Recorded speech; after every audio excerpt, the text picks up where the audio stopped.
Welcome to the Big Cat Lounge podcast, where we interview guests in a casual lounge setting from all over the world, sharing their insights one story at a time. We can be found on Spotify, YouTube, Apple, iHeartRadio, and much more. Please rate and subscribe to our show to stay updated on the Big Cat Lounge. Thank you so much for tuning in.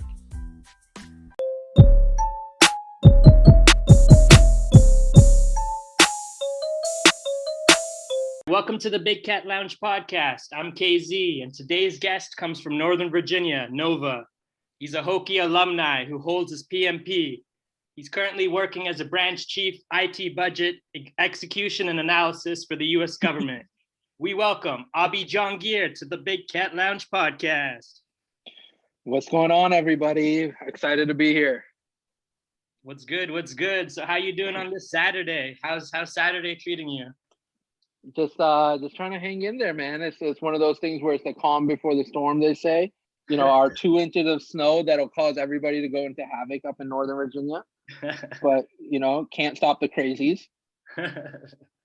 Yeah, there's just so much going on in Northern Virginia area, man. It's just constantly, I mean, I'm sure before it was pretty active, you know, with Trump just all over, just everything, roads are closed, just the amount of hecticness that goes on there. But there's just so much opportunity. There's so many jobs, right? And for you were able to just pivot, right? You were before doing corporate stuff, and then now you switched to the government. How has that transition been for you? It's been a blessing, man. Honestly, It's one of those things. You don't realize what you're missing out on when you are actually able to kind of create your own schedule and it's actually respected. Yeah. Not to say that consulting isn't, but there's just so many last minute fires that you always got to put out, and it's been one of those things where it's been good. But speaking of transitioning and the government craziness, now I just want to make clear, I live about 30 miles south, so I want to be one of the DC people, but I'm really not.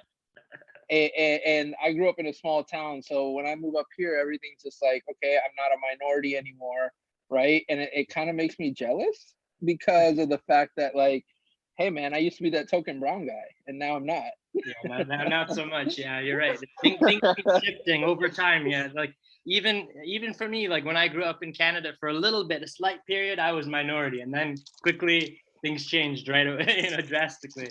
So. Yep. And I just want to say another thing. You know, it's an honor to be here. I've seen many people before me that are well known, and I listen to these podcasts, and you know, hopefully I can live up to some of these standards. You got Jacob George, you got Tom, and you got all these other people on here. So to those that have been on this show before me, I'm gonna try my best, but I don't have many hopes that I'm gonna be as good as you guys were.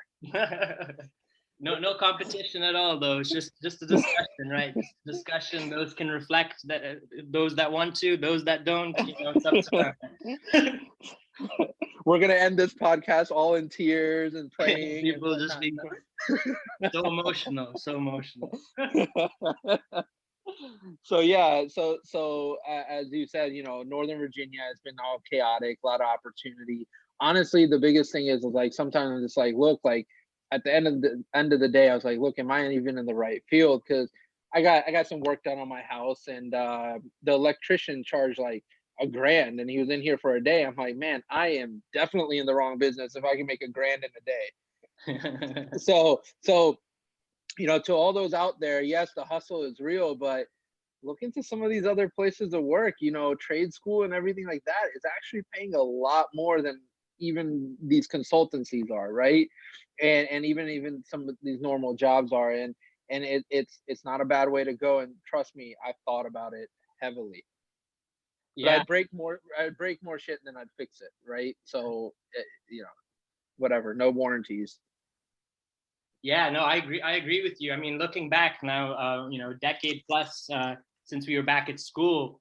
I mean, if you had a choice, like choosing between like a 4-year education or a 2-year community college or a trade school, I mean, in terms of costs right now, if you look at it, and even opportunity, it may have been a better route, but you never know. You're always forgoing other things, right? Other aspects like, you know, college sports, and then also meeting people and getting different experiences that you wouldn't get necessarily at a community college or a commuter school.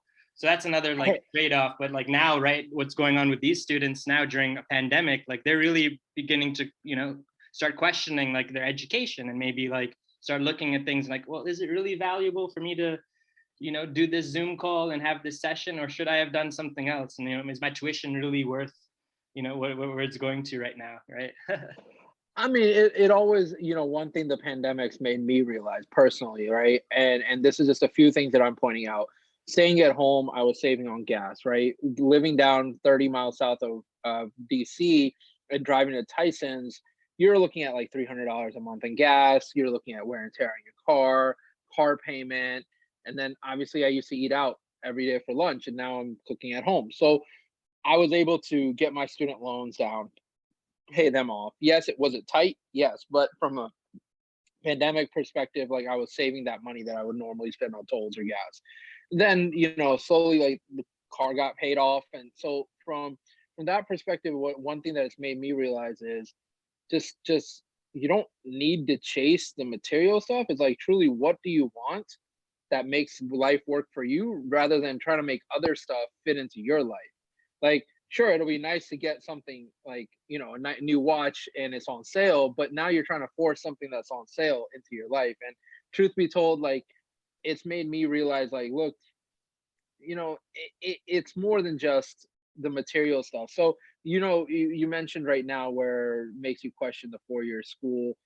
Honestly, I gotta say, we go where this is gonna sound cliche, but go where your passion is, but obviously something that pays out, right? Yeah. You know, I by that I don't mean like go where, you know, you just have fun all day, but it doesn't pay out anything because you got bills to pay. But truth be told, like there's a lot of money to be made doing this stuff. It's just a matter of managing it, right? If you chase it, you'll get it, but if you greed it, you'll lose it all in a matter of a second. I mean, you saw the stuff that happened with AMC, right?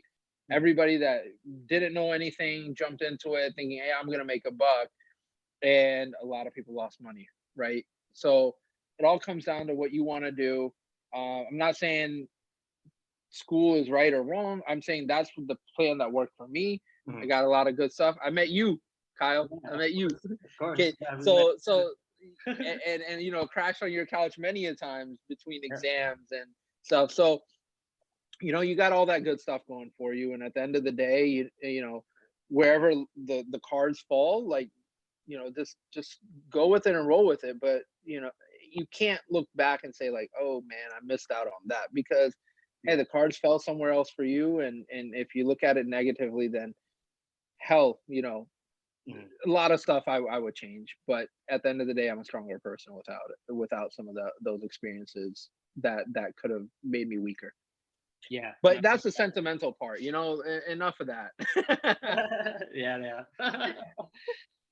So tell me a little bit about your certification. So you're always like continuing to learn. So I see you got your PMP and also your Lean Six Sigma Green Belt. So tell us a little bit more, like what's required to get some of these certifications, and do you think it's really like necessary for you to advance in your career? Is that something that everyone should continue striving for? So I think with the competitive market nowadays, I think it's necessary to get the certifications. Now, how much of those you apply, that's a different question, because one thing I realized is that these exams are catered for you to think like them, right? That might not be practical knowledge. The PMP is great with that methodology. You take little aspects of it and you apply it to, you know, PMP is very project management oriented, when in reality, like your project may not run that way or your task may be different. It's a methodology. And I think there's necessary as a proof that you are capable of doing something. And by proof, I mean it proof on paper, right? Because nowadays an undergrad is a norm and a master's is starting to be a norm as well. And before, when at least me and you graduated, like if you were staying for your master's, it was almost like, yo, is this going to be paid off? It costs 60 grand. Is it worth it? I don't think I need it. And now it's almost like it's like a normal thing to have a master's degree. So for somebody like an old timer like me, I think it's, and I don't have the time necessarily to go back to school. And that's my excuse right now because, you know, my wife's in school. She's also raising a 2-year-old, going to work full time, taking care of the house. So really, I look like a little peon compared to her. Yeah. But I think it's definitely something that certification is a quick win. It'll get you on paper. It'll prove to somebody on paper that you're capable of it, even though in reality you're already capable of it. It's just you need to put a name behind it, right? A piece of paper on the wall. Exactly. Yeah. Yeah. I mean, we've got psychology majors as consultants that have, their certification in Power BI, and their education doesn't line up with what their skill set is. Now they had to prove that they know how to do this, so they got a certificate, right? Just to try to prove that my psychology degree and Power BI are two different things, but I can do Power BI. You have that thing come up, and it really creates that uphill battle competitiveness, especially in the Northern Virginia area, where you have a very high level of education, you have diversity, you have competition. I mean, Amazon's trying to sweep up all these people, but at the same time, you have other stuff that's going to build around that infrastructure as well. Yeah, you really do. Just, I mean, in general, the talent that's Yeah. coming out of the area, there's just so much. Just the schools in general, we're very privileged because, we went to, a great public Virginia and North Carolina, just in general, like all the states that around us offer such great public universities and institutions that really we have, we had everything positioned for us, for success. It's just up to us to try and take what we can and run with it. And it's how we learn and just like who we interact with, and everything's a cycle together. Today's sponsor is Anchor FM app.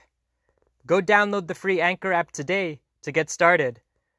You can find it at your Play Store or App Store. It's everything you need to make a podcast, and it distributes everything for you so it can be heard on multiple platforms such as Spotify, Apple, Google Podcasts, and many more. This is what I'm currently using right now to edit and record my podcast, and you can do so from your phone or computer. And the tools are really easy to use to help document the Big Cat Lounge journey. So what are you waiting for? Go today and download it. But you know this just as well as I do, Kyle. Nothing ever comes handed to you, right? No. And you take your hits, you take your falls, you get pushed over by other people. But at the end of the day, if you're focused, you'll get there. But speaking of Amazon coming to Northern Virginia, did you see that layout for the new building? No, I To me, it haven't. to me it reminds me of that little turd emoji, right? So take a look at that. That's one thing I'll tell you. Like, it's got a lot of non-functional green space in the plan, and it's really interesting that they're going to make it in Crystal City, and the plan got approved, at least from a design aspect. I'm not a fan of it. Others may hate me for it and say, hey, you're not being futuristic enough, but I like my block ceilings. I like functionality. Give me a rooftop with a garden in it and a tennis court, and I'll be happy. Even though I don't play tennis, nor do I garden, but it's aesthetics. Yeah, there's the functionality of just like in general, is it like feasible? Like, will it actually be used to its full potential? And is that something that all the employees would have really liked to have Yep. had? I don't know. Maybe like from an outside standpoint, maybe like photo wise, maybe it's good. I don't know. Yeah. But even like you said, it's a turd, so I don't know. That's Yeah. So my advice to you is everybody just go out and take a look at it. Is it going to fit into the culture of Northern Virginia? If you know about Northern Virginia, if you don't know, hey, that's where billions of dollars are going to go. Amazon's going to get a tax write-off for going green. And at the end of the day, your package is still going to be there in 2 days with Amazon Prime. So that's all that matters, right? So keeping the conversation going with Northern Virginia and the chaos that happened up here, it's really interesting to see that, like, if you live further out of the city, you typically don't go in. You're just like, look, I'm going to avoid it. So it really makes me question of, like, all this the stuff that happened, and Northern Virginia being such a diverse area. I personally didn't know anybody that went into the city and during all this chaos and this craziness, but it just seems like maybe those are people from out of town that wanted to make a statement for themselves, and and they did what they did, and the news media picked up on it. I'm not going to get into the politics or which side I take or anything like that, but they got their message heard, and they definitely got seen.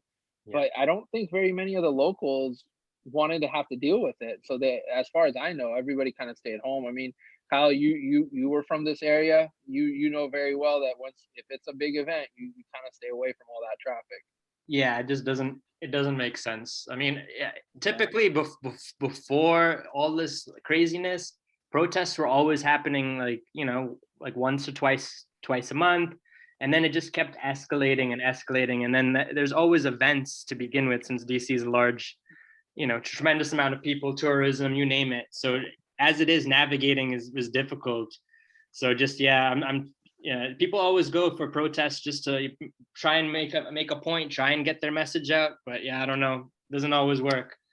Well, going back to speaking of a person that was on this podcast before me, Tom, Tom, when we went up to DC to watch the World Cup game, out in DC, there's always some livelihood going on, and as far as I know, it's been a pretty safe place, and so this is very abnormal, unusual that it ended up being this way, right? And usually it's you just take the metro, you get up there. Yes, it's a little dirty. It's you're putting your hand sanitizer on, but it's just I'm hoping everybody's staying safe in these times, whether it be political, whether it be health wise. Just stay safe, and take care of yourselves. This thing's far from over as far as the COVID stuff goes. Yeah. And hopefully we see some positive changes with the elections and stuff to start to settle down a little bit, and stuff, camaraderie come back. Going from that topic, going into kind of looking at things of in a more funny manner. It's really interesting to see how you see out of all of this chaos, you see the Bernie Sanders, the meme, right? I think that got more attention than anything else that I've seen. I mean, he was on. Everybody took that to a whole new level. Yeah, I mean, you have to, I mean, I don't even know. Kyle, you're like, I'm lost for words, man. I don't even know what to say, because I didn't know about it. I didn't know about it right away, because I watched some of it, and then afterwards, that's when everyone was like, "Oh, did you see this? Did you see that?" And I'm like, "What was he doing?" Okay, he's wearing mitts. But everybody photoshopped it into everything. Yeah, right? now it's placed into all these funny things. It's hilarious. It's good times. Oh man, so what type of initiatives right now are exciting you that's going on, either personally or for work? What are you looking forward to for 2021? So a little bit about me for the people listening is I'm a big person on cars, right? At least, again, going back to fixing stuff, trying to make it work, whether I break it first and try to fix it again. So one of the key initiatives that I'm trying to do is I'm kind of getting into off-roading a little bit, right? And I bought a Toyota Land Cruiser, Lexus LX 470. They're the same vehicle, just different badging. And I got some bigger tires on it. I've trying to get involved in a little bit of this overlanding stuff. Mm-hmm. But every time I fill up that gas tank, it's like 12, 13 miles per gallon. So I'm like, yep, this is definitely not a daily thing. Nope. And reason I'm doing that, right? I'm staying safe from people. It's got the ability that if I can go with people out, like one or two people or the family, everybody's comfortable in it. And you're really doing your own thing during this time. But it's got a big community following, right? A lot of people like to go off-roading. Yeah. People like to go camping. Oh yeah. But it's caused a lot of this stuff to skyrocket. It seems like everybody's either biking, kayaking, off-roading, camping with all this social distancing. So I started to get into it about 3 years ago before COVID hit, but it's really kind of cool. Like everybody helps each other out on these online forums. One big one is like I Hate Mud. So shout out to whoever created it. I Hate Mud has been really cool. They are not sponsoring this thing. So I just want to make that clear. They are not sponsoring this at all. But it's been one of those, that's one of the key things from an initiative perspective. I'd like to get more involved with some of these social initiatives, but it's really taken, a back seat with all this COVID stuff going on. So really, that's pretty much it. I'm focusing on personal stuff, right? And just kind of trying to get away from stuff. And that's something that the wife is not really into, and the kid's too young. And unless we're all going out together, it's really only me, and I get some alone time. And it'll be whether it be cleaning the car, changing something out on it, fixing something on it. I mean, I'm talking older cars, right? Something that's within, a couple grand budget kind of thing. Yeah, no, that makes sense. I mean, it's really like your vacation vehicle, your time just to relax, and just like you said, just to be with yourself, and just really figure out like what you want to do, Yep. and like live it up. And then eventually your wife and your daughter, they will be able to come, but it'll take some time. I mean, maybe you'll get rid of it and have another fun vehicle. Yeah, you're always switching, right? So yeah, but then on the other hand, my father-in-law, he's just got a German short hair pointer puppy that's about 3 months old. So he's been trying to train that, and having a pet but from a distance, because they're a lot of work, and Kyle, you know that very well. yeah. Dogs are a lot of work. It's hard to get away because you have to kind of take care of them all the time sometimes. So it's almost like I'm trying to, I go over there, play with the dog. Daughter loves it, and it's very entertaining. So a pet, a kind of a family pet, I guess you can say, is the other kind of personal initiative that I've kind of been doing. But it's crazy. Like in the last 10 years, it goes from personal stuff to family stuff, right? And life takes a big change. Oh yeah. Your mindset's, I'm sure, completely changed right now. I mean, you were always putting family first, but now more so than ever, you're not gonna, you're not gonna hang out with friends as much as you would, because you have to take care of your family. You have to provide for them. You have to make sure you still have a roof on your head. Yeah. Yep. So and that's one thing that my mature 50-year-old inner self is talking to you about right now. So why do you think a lot of people switch to government type roles? Is that just because of the benefits, and just like they know that it's a little bit more laid back? It's not like intense, crazy hours like consulting can be, and they know when to just like let it be, and they know when you have to have a balance.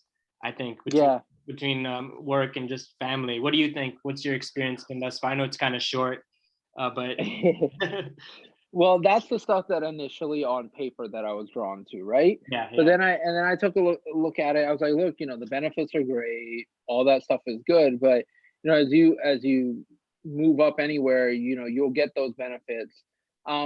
The other thing that I realized is a lot of people will work like yourself. Where you work in industry is considered working for a big corporation, right? Yeah. Whether that be Coca-Cola, GE, that's considered industry. And then on the consulting side, Deloitte, KPMG, Accenture, all these companies do provide consulting services for industry, whether you be in aerospace or whatnot. So I started in federal consulting, and worked with a variety of different agencies. And then to me, this is like going to industry. And I think it was very valuable for me to get the perspective outside of just consulting, because if I ever come back to consulting, because consulting pays really well, I'll be able to say, yeah, I have industry experience. And when I mean industry experience, working for a federal agency, right? And so then it'll make me more valuable, and I'll be able to navigate through it. So the way I look at it is, I'm still young. I don't want to be a big fish in a small pond. I have a lot to learn. I have a lot more mentorship that I need to go through, a lot more grind I need to do. And I've seen it, for the last 8-9 years over on the consulting side. I think to be a better person, I think I need to see what it's like to be on the federal side. Yeah. So it's been very valuable to me in that sense. And obviously the benefits are great, but I did a different personal initiative on this one, right? Mm-hmm. And I'm not to say that I won't go back to consulting. Yeah. Because the challenge and the upward growth is there. But I'm very happy where I am right now. And I can't say where I'm gonna be in the next few years, but it's definitely, I've realized that federal jobs people think are easy. It's not, man. I don't have a single minute to sit down during the day. I'm Yeah, constantly. yeah. I think there's a misconception, but I mean, at the same time, because you have to get stuff done regardless. Like you can't just be twiddling your thumbs. I mean, you're overseeing quite a lot. It's not like, yeah, it's not like one of those random jobs that you can just, just stroll around. Exactly. You're in a different structured environment, right? Yeah. And it has its perks and it has its other stuff. But one thing that I really like is people really respect the fact that when you're off, you're off. But when and so like if you're off for a day, nobody will bother you because people respect that.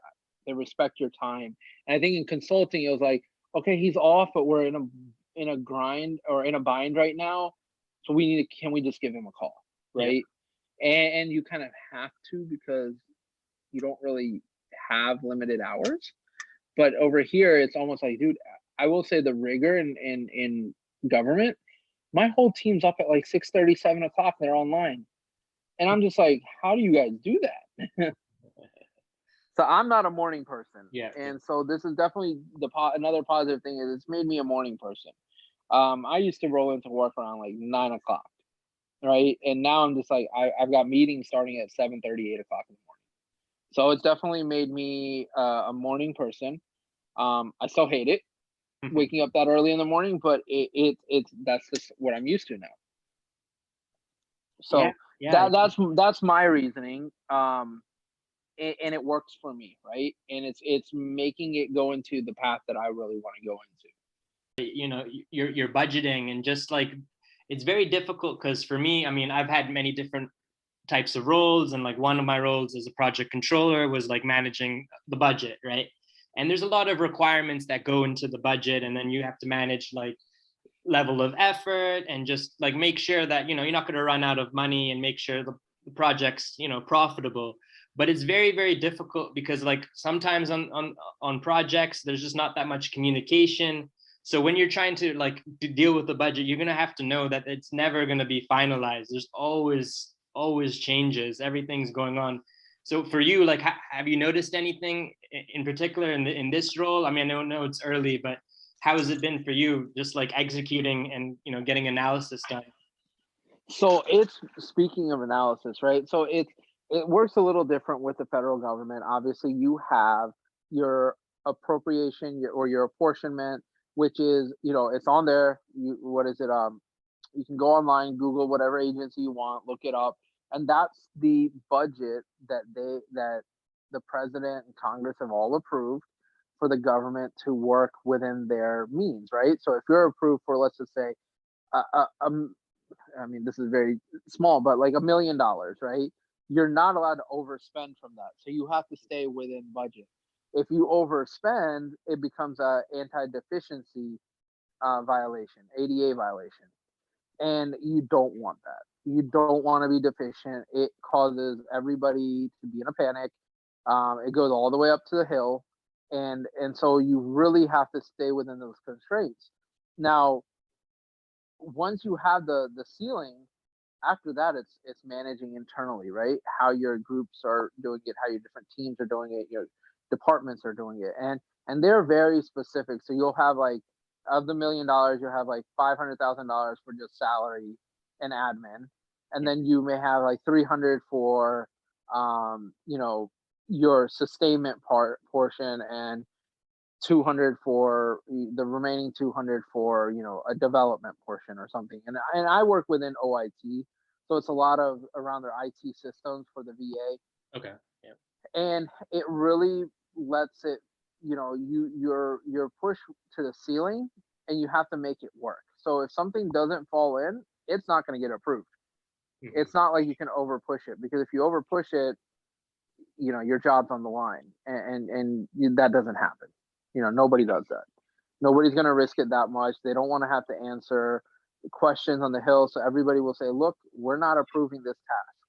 We're going to have to defund it. And so it's very structured. I go back to this. Well, in consulting, you don't know, because you could have staffing turnover. You may need to call in a specialist. And that's the thing that we have, that balance between employees and contractors to make the task work, right? Mhm. So it's been a challenge. One of the things that's been probably the most challenging is the shift in data analysis, going with using tools like automation and Power BI and basically visualizations.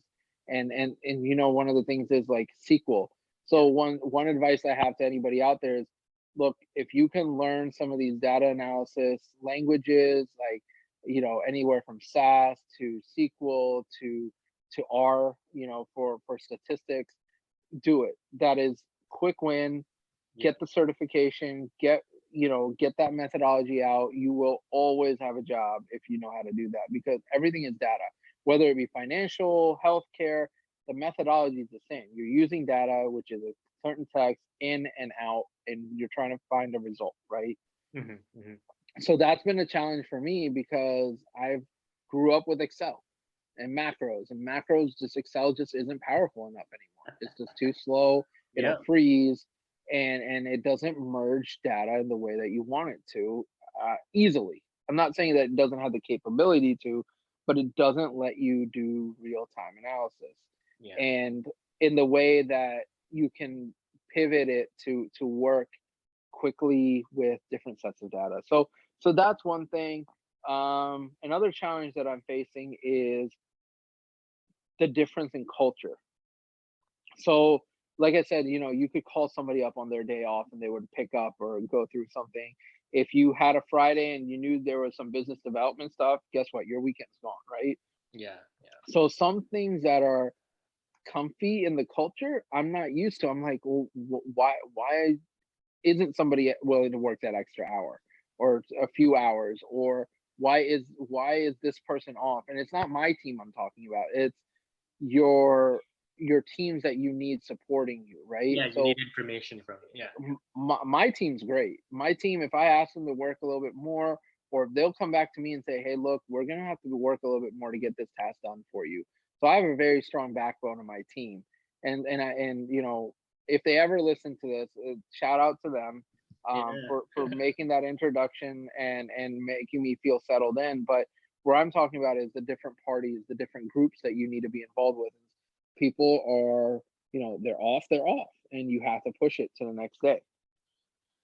And the other thing, that environment that I'm learning to do, is that there's a lot of layers that you have to get the formal approvals, right? You don't have the flexibility like you had in consulting, where if you need to get something done, you just get the partner to sign off on it. It doesn't really work that way here.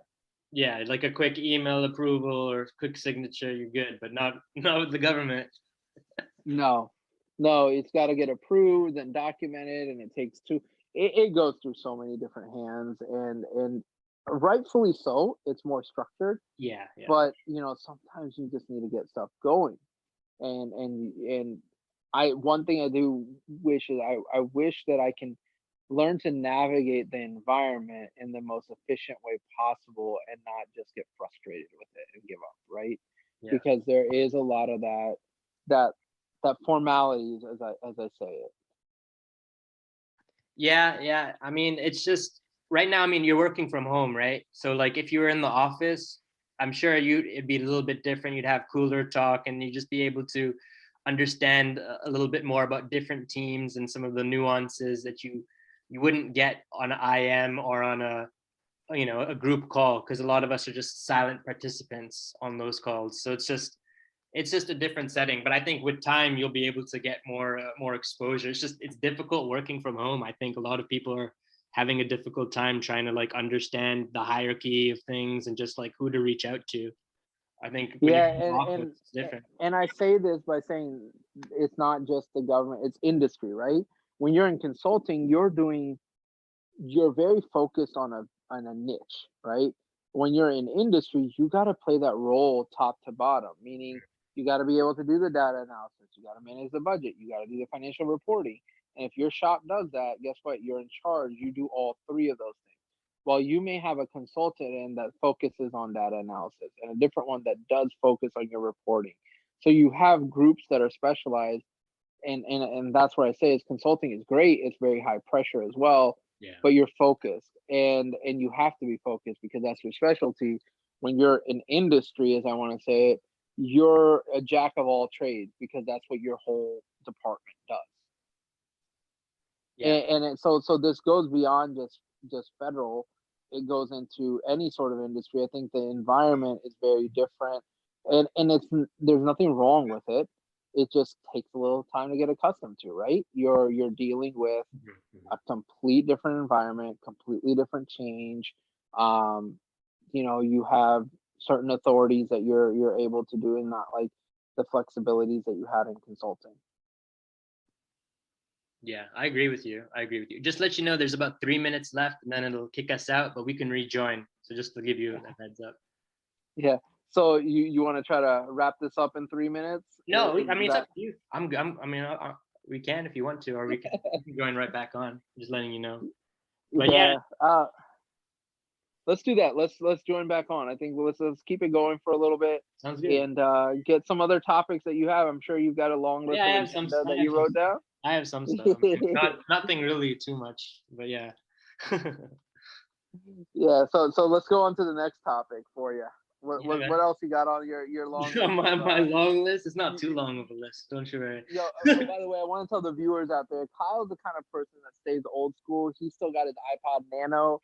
He goes to the gym. He puts it on his sleeve. He's just one of those guys that's like, look, if I don't have to, he's still got that wide 16-pin iPhone charger where it tells him to upgrade on iTunes, and he says no because he thinks it's going to take his, security.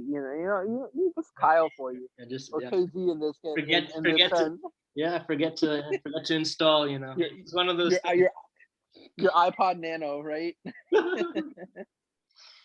Yeah, technology still exists, right? Might as well use it to the fullest. I mean, it could stay in storage for random times, but you might as well use it.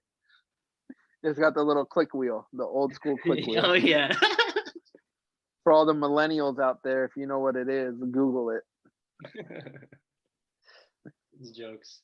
So yeah, once it kicks us out, it's gonna take me like two or 3 minutes because it's gonna convert this to another file, so I have to wait before I can like rejoin. That's another thing I wanted to tell you. Okay. No worries. So we got a minute left? I don't know. It should be like any time now. It just depends. I don't know. Sometimes I don't pay for it, so like you never know. Zoom. So what else is on your topic of things to talk about? Just like in general, some of the things was just like how are you looking for the future for investing? We can't just rely on one source of income. So what are some of the things that you've been doing to try and get you to not retire at 72 or whatever the age is, because that's what we're all like destined to do if we're saving diligently. You mean you're not relying on Social Security like I am? Yeah, that's another benefit, right? That's the benefit right there. You get that pension, maybe. Yeah.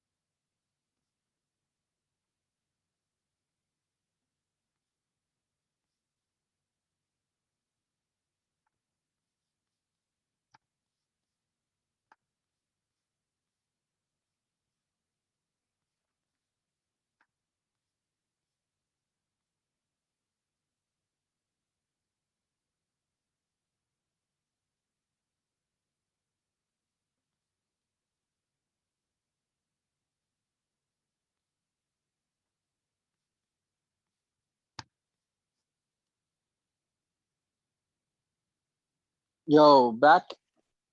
Yep. Abi J connected to audio. Yeah, you gotta get some funny topics on here.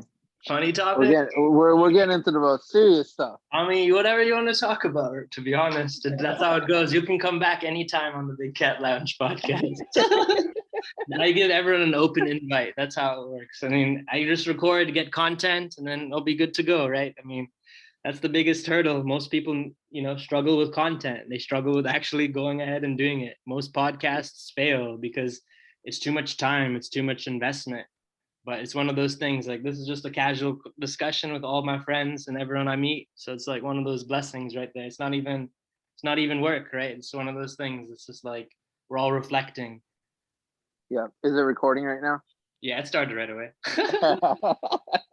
I was like, okay, so it's recording, so I can't say anything about anybody.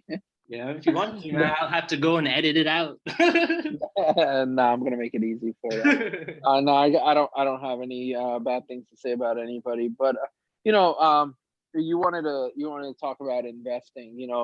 Honestly, I'm very conservative when it comes to investing. I made a big mistake. I didn't put as much money as I thought I should have. I pulled a lot of my money out when COVID started happening, in March, April. I know you, KZ, had told me to get into a few of these stocks like Netflix and stuff like that. I got scared, man. I saw them coming down. April, May started coming down, and I was like, I pulled quite a bit out, and I'm just like, okay. And now I look at it, and I'm like, why the hell did I do that? Right? And I'm very risk adverse. I don't like to take a lot of risk because I have a fear of losing it all. But what I've started to realize is, like, you gotta take a little bit of risk.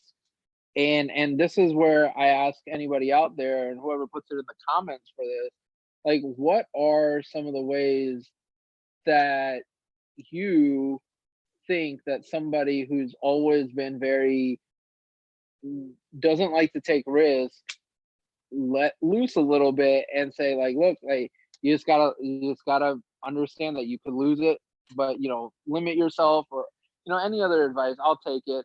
And I'm not the one hosting the podcast, but I'm gonna act like it. Put it in the comments below, right? Put it in the comments. I mean, Put it in the comments. we averaging one comment, like, maybe less than that. But wait, how do you get less? That means if somebody put a comment up and then they deleted it. Sometimes there's some spam comments. I gotta remove them. So. What do you mean that's not a real profile? Yeah, that's the thing. There's still a problem with robots and spammers. It's dangerous out here. Yeah, it truly is. It's your footprint, your digital footprint. I guess no matter what you do, even if you have a website, there's always a chance someone will hack you. So it's just like so much to avoid. Yeah, no, but going back to that, one of the things that I've been a strong person with is real estate. It's been going up. If you can get into it, I think it's the biggest ROI, because you essentially put down your down payment.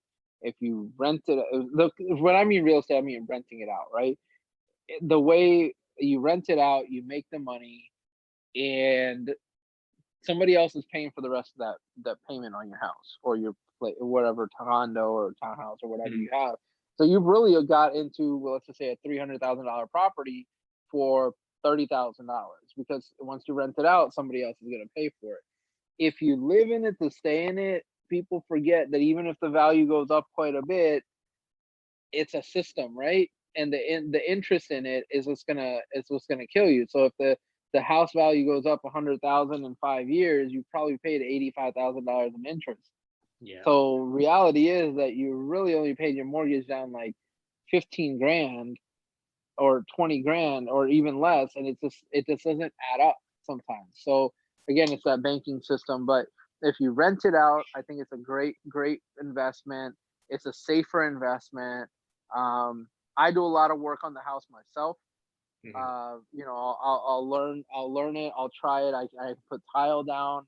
I can't do plumbing. I'm learning electrical, paint, drywall, fixing random stuff.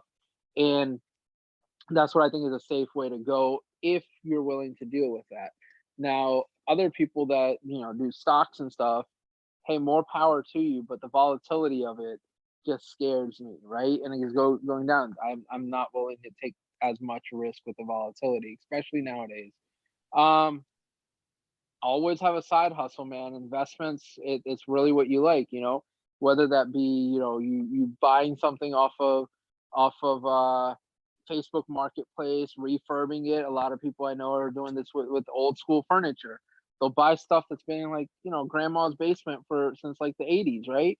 They'll sand it down, paint it a retro color, and say, what is it? Modern 70s look, right? It's coming back. So find that side hustle, make that little bit of money. If you can pay for your mortgage or your rent every month, and then the rest is all you're saving, right? Yeah, exactly. I think a lot of people just need to have a plan in place, and then also understand the risk appetite. Because stocks. I mean, yeah, there's stocks, there's equities, there's bonds, there's so many different vehicles that you can invest in, and you have to understand what your mindset is. You have to understand what you're going into it with. Like, if you're gonna go in and you're gonna be okay with losing half of your investment, then that's what you have to go in with. But if you want to exit out in like 2 years, 3 years, you have to make sure you have already had that discussion with yourself, because anytime you're going to make a purchase, it's a human decision. It's psychology that's going on, and you're letting your emotions get to you. So you really need to have those decisions made in advance, so that regardless, you can just stick with your decision. And if you believe in it, then you believe in it, and so be it. And you'll look at it not every day, because if you keep looking at everything daily, it'll drive you crazy. Because in this market and this volatility, some of these stocks are going up and down 3 or 4%, which is unheard of. It's crazy, the amount of movement. So it's just up to you. You have to understand the volatility, and there are things that aren't as volatile. There are things that still pay a dividend. There's other instruments that are a little bit, so to speak, safer. It's just, you have to look out there and reach out and see. If you don't know enough about it, learn about it before you get into it. Because AMC hype, Bitcoin hype, everybody got into it. They don't know anything about it. A lot of people got hurt by it. And that's the thing. It's like, just because everybody's doing it doesn't mean it's the right thing for you. Sure, if you got lucky, you made money, but in the long run, there's a lot of patterns, a lot of analysis. It takes time. And if you're looking, like you said, Kyle, if you're looking at it every second, you're going to freak yourself out. Yeah, which is one of the reasons I don't get into it, right? As much. Yeah, and that's why you're not putting, like 50% of your portfolio to stocks. That's so you have it diversified, so that you can get up every day and not have to panic, because you don't want to have that much risk, that weighting put down on you. It's really drives people crazy. Day traders, they go crazy just doing it, because they're analyzing, by the minute, by the second. Like, they're looking at all these charts, and one quick movement, oh, that impacted my balance. And it's too much. It's really too much for the average individual, or the person that just wants to hold it and not have to worry. That's the thing.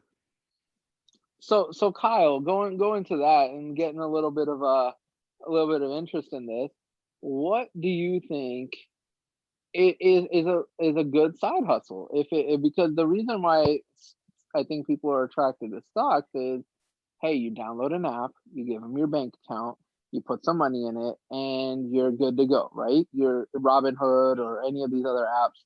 Well, anything else that's a side hustle, whether it be flipping cars or furniture or baking, anything like that takes a lot of time, physical time.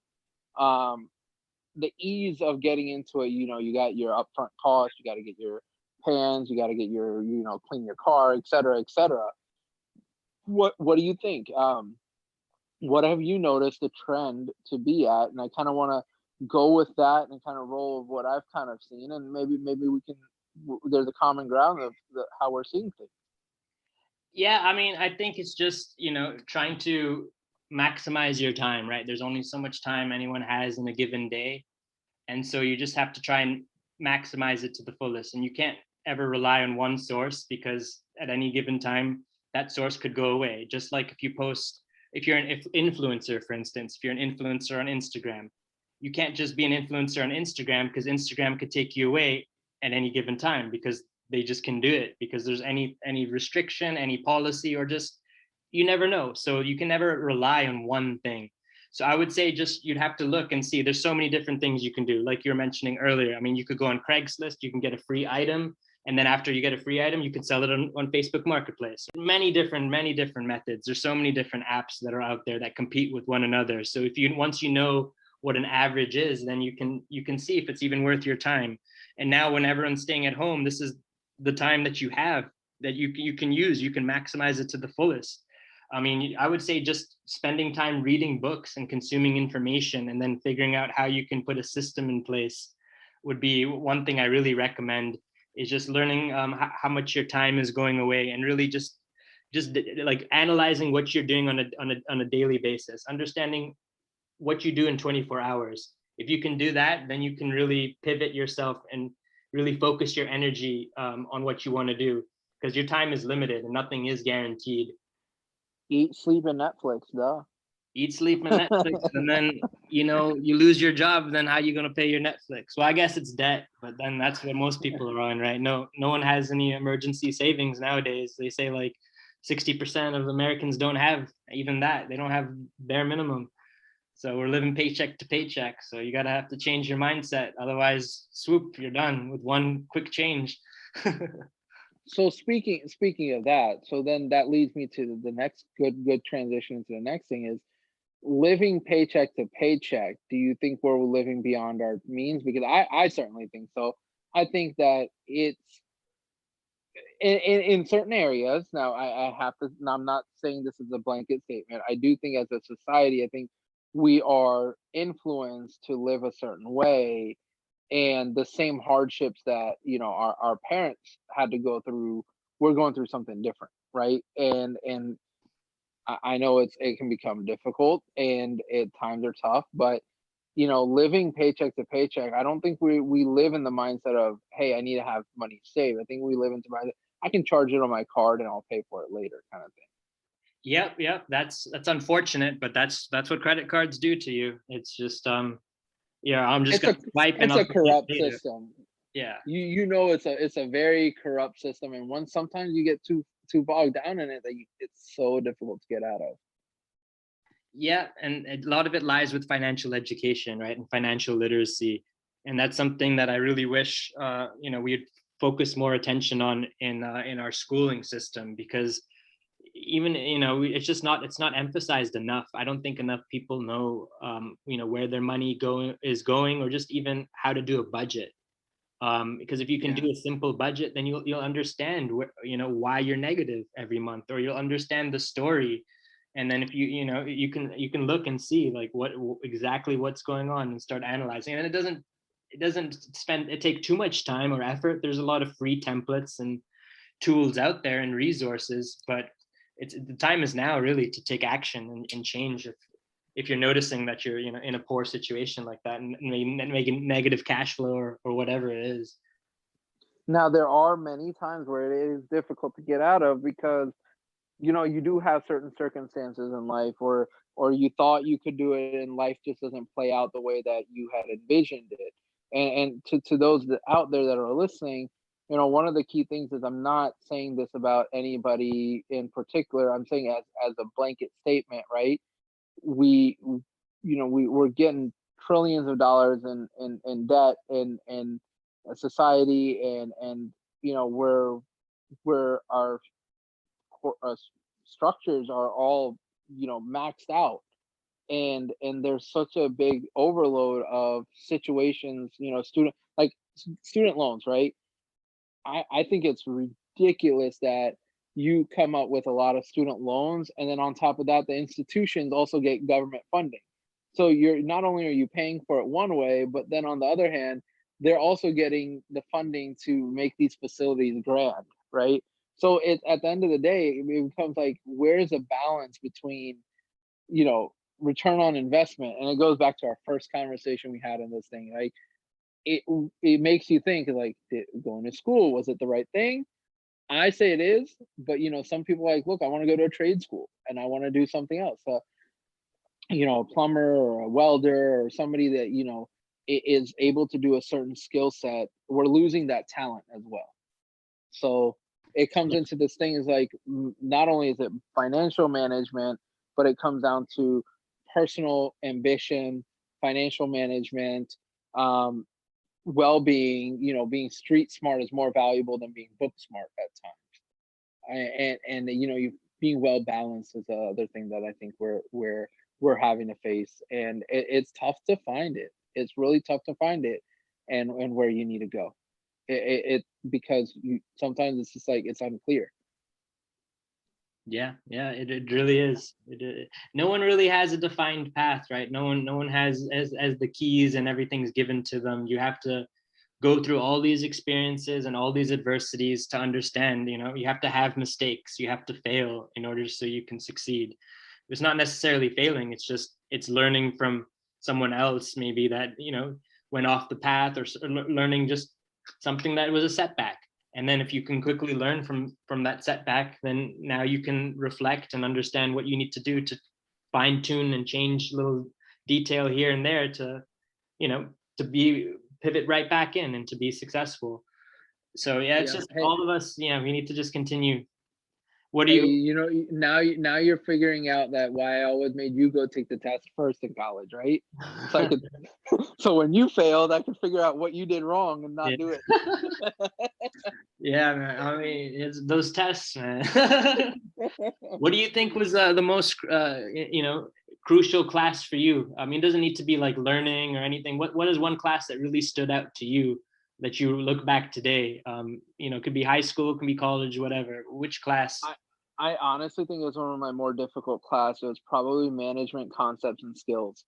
I think it really made me look into, time value of money, that a dollar today is not a dollar tomorrow.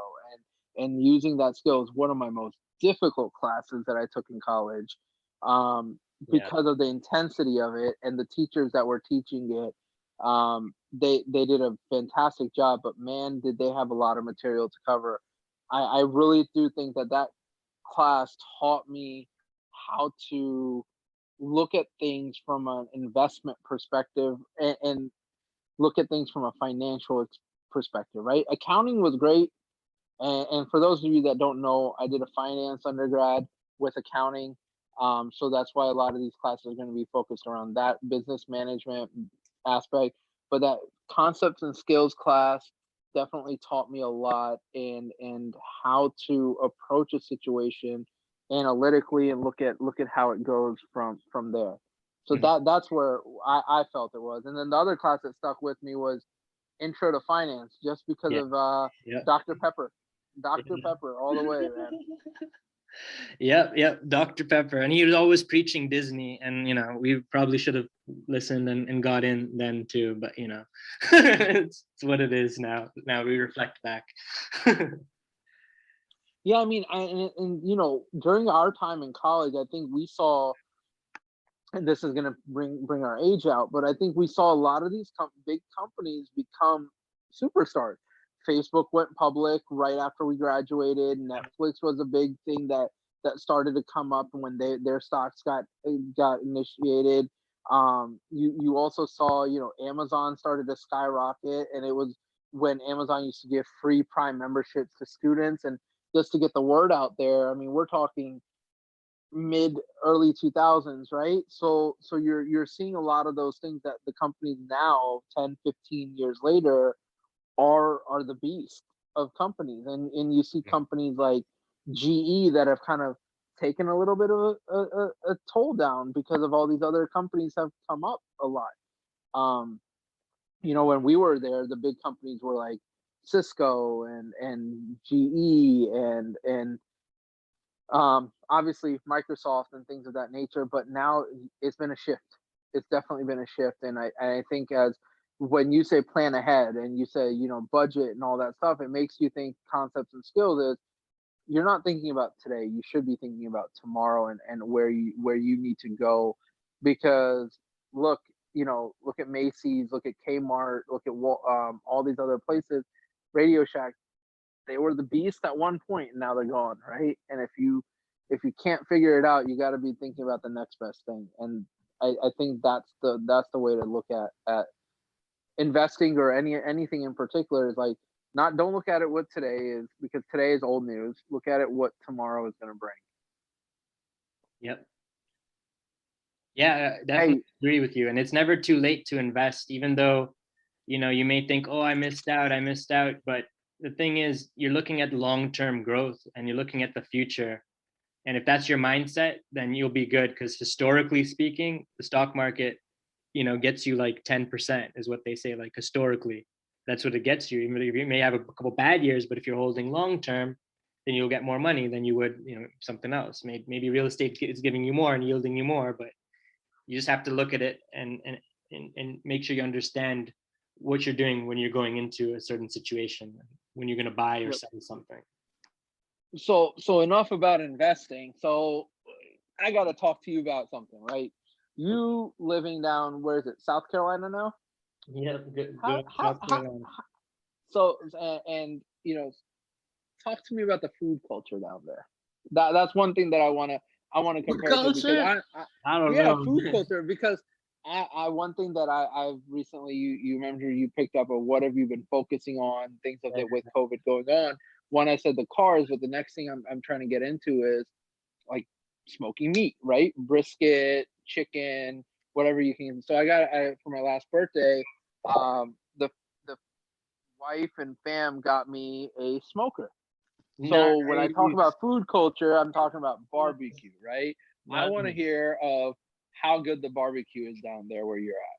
Man, well, I mean, I switched my diet like three years plus to pescatarian, so I don't really know too much about the smoking. I know my dad, he has a smoker as well, but I know here in North Carolina, South Carolina. What'd you say? Yeah, you could do fried catfish. Yeah, you could do some catfish. There are some good seafood opportunities, but I know a lot of it is barbecue briskets and. Yeah, I haven't checked out too much here, but we're in South Carolina. I mean, you have to drive out to anything really if you're gonna look and find some places. But yeah, I think it's more like breweries is where really what North Carolina and this South Carolina. But I have to look at the local barbecue spots. If I ate more meat, and I would probably search it out, but I can't really provide too much insight. Sorry. So that's one thing that I one of the key hobbies that I've picked up on is the ability to just whether it be fish or anything like that, learn the different types of woods that you can use, the different type of spices. There's a big trend in Northern Virginia going on with like gourmet chicken sandwiches nowadays. You remember there was a burger trend at one point. Now there's these chickens like Nashville hot chicken, right? Everybody's trying to make their own version of it. Chick-fil-A type imitations coming up everywhere, different spice levels, and so the food scene is another thing that I'm trying to do, but at home. So how can I learn how to barbecue better? Yeah, these briskets. I can't bake, so I really can't say much to that. But like make some of these different types of different sauces and things of that nature. So that's something that I also want to throw out there. Like for anybody that's having a tough time figuring out that stuff to do, go buy a barbecue grill, experiment with this stuff. You will be surprised that you really can't mess up meat unless you overcook it, right? And so just have fun with it, man. And at the end of the day, you're gonna bring happiness to your stomach. Exactly. That's another thing that kind of goes to what you've been saying, of like finding what you're passionate about. Mm-hmm. Well, that's really cool that you were able to do that. So now you end up smoking a lot outside. Do you end up doing that? You find you're planning ahead of time some of your meals? I am. It'll really be on the whim. It does take a lot of effort. Yeah. It's been so I got an Oklahoma Joe size stack smoker. I didn't go with the pellet smoker. I didn't go with the electric. I went with the pure wood. So it takes a lot of effort. So like a brisket takes about 8 to 10 hours, right? So you got to be there all day. So it's a whole day thing. You come in smelling like, oak wood. So you be ready for that. But you got to do it on a good day. So I think it's a good thing. It's a very patience oriented thing. But just go, go to your local Wegmans or whatever store, grab a nice piece of prime rib, throw it on the grill, put some salt and pepper on it, and make a good meal out of it. Surprisingly, steak doesn't cost as much as you pay for it at a restaurant. Yeah, it doesn't. Yeah, but with that being said, Kyle, it is turning into dinner time. Oh, okay, okay. Making that be the transition to kind of wrapping this call up, if that's okay with you. Yeah, that's fine, man. So what are you gonna have for dinner? I mean, now you keep talking about food. I know, man. And I don't know. I may just have to go into the freezer and grab a few steaks out and defrost them and Yeah, thaw them out. you can't do a Taco Bell for dinner. I mean, so you're gonna have to get some good steak now. You mean I can't do an enchilada supreme or something? Nah. All right, man. I really appreciate the guest appearance on this one. Oh, thank you so much for coming on the Big Cat Lounge. Is there anything you want to tell the listeners if they want to follow your journey? Anything, closing remarks? Just, this has been more of a serious podcast on this one, this time. But I think one of the things that I'll tell you is, hey guys, just stick it out. We're in weird times right now. If you're ever stressed out, just know that it'll work out at the end. And I know that sounds cliche, but I'm saying that from experience, right? And changing careers, it's not a bad thing to do. And find that side hustle, man. And if you can't, then at least enjoy yourself by finding a hobby that you do. As you see my journey, I don't know what it's going to be tomorrow. It could just be comical. I may go into stand up on the next podcast lounge. Yeah. Right. So I'll come up with that. I don't know what my stand up name would be. Mm-hmm. So I'll let you do that next time. But to each their own, and just stay safe. That's pretty much it. Kai, right. I do have a favor for you. I think we should get a couple of these people to come back on as a group podcast. Yeah, we can definitely do that. We can do that. Have a group, maybe a panel session or something like that. A panel session. Yep.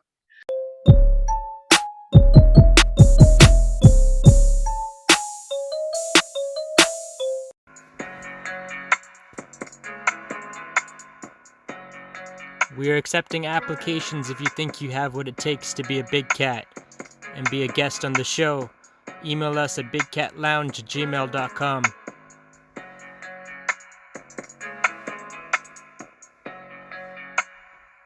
Thank you for listening to the Big Cat Lounge podcast. Hope to see you soon.